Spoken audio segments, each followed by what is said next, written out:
తెలుసుకుని ఇందులో వచ్చి ఈ నాటకం చూసి కళాకారులను అభినందించాలి, ఆశీర్వదించాలి. ఈ ఆశీర్వదించి గొప్ప వారం.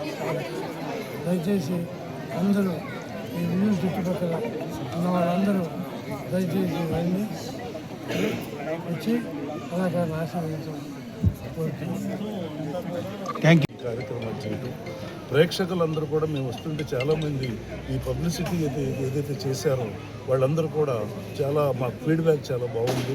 ఈ 5 రోజులు కూడా చాలా విజయవంతం అవుతాయని అవ్వాలని కోరుకుంటూ ఈ కళలకు ప్రోత్సహిస్తున్నటువంటి గౌరవ ముఖ్యమంత్రి నారా చంద్రబాబు నాయుడు గారి దృష్టికి కూడా ఈ విషయాన్ని తీసుకుని వెళ్ళి, ఎందుకంటే గోపాలకృష్ణ గారు అంతర్జాతీయ భాషా సంఘం అధ్యక్షుడిగా పనిచేశారు. బాలయ్య బాబు మరి రంగస్థలం మీద నటించినప్పుడు గోపాలకృష్ణ గారు మేమందరం కలిసి అమెరికాలోనూ ఇక్కడ రంగస్థల నాటకాలను వేసినటువంటి చరిత్ర అది. సో ఇటువంటి సన్నిహిత సంబంధాలన్నీ కూడా నాటక రంగాన్ని ముడిపడి ఉండటం, ఆ నాటక రంగాన్ని వీళ్ళు అభివృద్ధి చేయటం, ఇవన్నీ కూడా గొప్ప విషయాలుగా భావిస్తూ ప్రజలందరూ వచ్చి ఈ నాటకాలు జయప్రదం చేయాలని సవినయంగా కోరుకుంటూ నమస్కారం. పరుచూరి రఘుబాబు స్మారక నాటకోత్సవాలు దాదాపు 30 సంవత్సరాలకు పైగా రాష్ట్రంలో చెన్నైలో, హైదరాబాద్లో, లేకపోతే తెలంగాణలో ఉన్న పట్టణాల్లో కానీ మన ఆంధ్రాలో ఉన్న పట్టణాల్లో కానీ అన్ని ప్రదేశాల్లో కూడా ప్రతి సంవత్సరం రఘుబాబు స్మారకార్థం ఈ నాటకోత్సవాలు నిర్వహిస్తూ ఉన్నారు.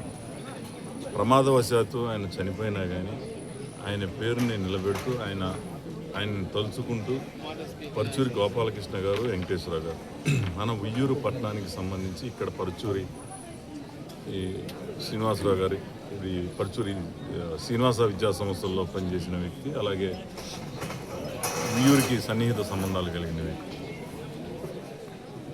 కృష్ణా జిల్లా అంటే కళలకు పుట్టినిల్లు. ఎంతోమంది మహానుభావులు కృష్ణా జిల్లాలో పుట్టి మరి నాటక రంగం, సినిమా రంగం, రాజకీయ రంగం, అలాగే దేశ రాజకీయాలనే సమూలంగా మార్పులు తీసుకొచ్చిన వ్యక్తి.